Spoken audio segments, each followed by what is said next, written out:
ATM खाली पड़े हैं। हालांकि 1 दिसंबर से होने वाले महासंकट से निपटने के लिए सरकार की तरफ से भी कई कदम उठाए जा रहे हैं, जिससे लोगों को महीने के शुरू में ही कैश की कमी से ना जूझना पड़े। दिन है सुहाना, आज पहली तारीख है, खुश है जमाना, आज पहली तारीख है, पहली तारीख ये जी पहली तारीख है। सारे जमाने को पहली तारीख की टेंशन, पगार मिलेगी या नहीं। जरा जल्दी से आना, जल्दी से आना, शाम को पिया जी हमें सिनेमा दिखाना, हमें सिनेमा दिखाना। टेंशन इस बात की है कि घर का किराया कैसे देंगे, टेंशन इस बात की है कि दूध वाले को पैसे कैसे चुकाएंगे, टेंशन इस बात की है कि घर में राशन कैसे आएगा। पहली तारीख को हर नौकरी पेशा शख्स को ऐसी दिक्कतों से दो चार होना होगा। उनकी टेंशन और ज्यादा है जिन्हें सैलरी कैश में मिलती है।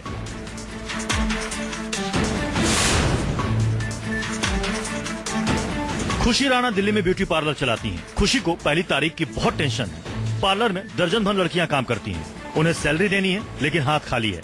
पार्लर में काम करने वाली लड़कियों के पास खाता नहीं है। खुशी उन्हें हर बार कैश में सैलरी देती थी, लेकिन नोटबंदी के बाद बैंकों से जरूरत के मुताबिक पैसे नहीं निकल रहे हैं। अब समझ में नहीं आ रहा कि क्या करें। मुझे 1 तारीख की टेंशन मैम बहुत ज्यादा है और मेरा ये पार्लर है, मुझे सैलरी देनी होती है जो कि मैं नहीं कर पा रही हूँ।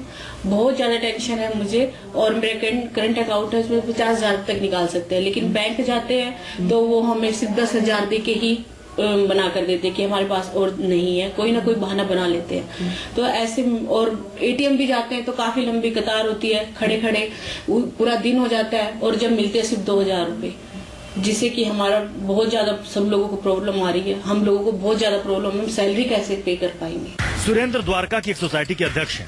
सोसाइटी में 2 दर्जन कर्मचारी काम करते हैं। सबको कैश में ही सैलरी देनी होती है, लेकिन इनकी दिक्कत वही है, बैंक से पैसे नहीं निकल रहे, निकल भी रहे हैं तो बड़ी मुश्किल से। कैसे सैलरी दीजिएगा इस बार? सैलरी मैम बड़ी दिक्कत में हम अब सोच नहीं पा रहे कि कैसे क्या करें, लेकिन बीच बीच में कुछ सैलरी हमने दी है, क्योंकि खर्चा इनको भी चाहिए, सिक्योरिटी वालों को भी खर्चा चाहिए, किराए पर रहते हैं ये, फिर खाने के लिए चाहिए। कुछ तो हमने दिया थोड़ा थोड़ा करके, लेकिन पूरा हम भी नहीं दे पा रहे। मुंबई के घाटकोपर इलाके में चल रहे इस जींस फैक्ट्री के कर्मचारी भी 1 तारीख की टेंशन में पतले हो रहे हैं। सबके मन में एक ही सवाल है, 1 तारीख को सैलरी मिलेगी भी या नहीं। फैक्ट्री में सैकड़ों कर्मचारी काम करते हैं, सबको कैश में सैलरी मिलती थी, लेकिन इस बार सैलरी डे पर संकट मंडरा रहा है। को 2-3 लाख रुपए 4 लाख रुपए के महीने में जरूरत कैश की रहती है, लेकिन अभी सरकार श्री ने नोटबंदी का जो प्रोग्राम बनाया है उसमें अभी 8 दिन में 50,000 का लिमिट दिया है। तो अभी तकलीफ तो थोड़ा बहुत रहेगा, लेकिन अभी बच्चे लोग को भी बोलते हैं भाई पूरा पगार नहीं मिलेगा आपको, 2-3 हजार आप लेके अभी काम चलाओ, बाद में पैसा मिलेगा तभी आपको देंगे। दिन है सुहाना, आज पहली तारीख है, खुश है जमाना, आज पहली तारीख है, पहली तारीख ये जी पहली तारीख है। दिल्ली मुंबई जैसा ही हाल देश के करोड़ों सैलरी वाले लोगों का है। जिनकी सैलरी बैंक खाते में ट्रांसफर होती है वो भी टेंशन में है कि महीने की शुरुआत में जरूरी खर्च के लिए कैश कहां से आएगा, क्योंकि बैंकों में भी नए नोट की भारी किल्लत है। एटीएम पहले से ही सूखे पड़े हैं और लाइन खत्म होने का नाम ही नहीं ले रही है। सूत्रों के मुताबिक बैंकों की ओर से सैलरी डे पर संकट को देखते हुए खास तैयारियां की गई हैं। मसलन शहरी और कारोबारी इलाकों में बैंकों के ज्यादा काउंटर लगेंगे।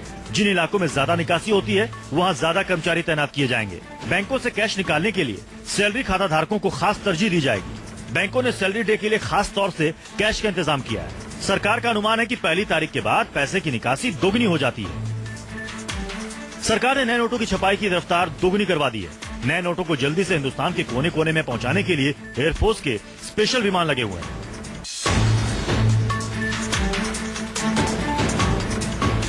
केंद्र सरकार ने अपनी सी और डी ग्रेड के कर्मचारियों को उनकी सैलरी में से 10,000 रुपए कैश में देने का फैसला किया है। कुछ राज्य सरकारों ने भी अपने कर्मचारियों को महीने के शुरू में सैलरी का कुछ हिस्सा कैश में देने की तैयारी की है। महीने के पहले हफ्ते में सरकारी कर्मचारी, निजी क्षेत्र और असंगठित क्षेत्र के कर्मचारियों को भी वेतन मिलने का समय होता है।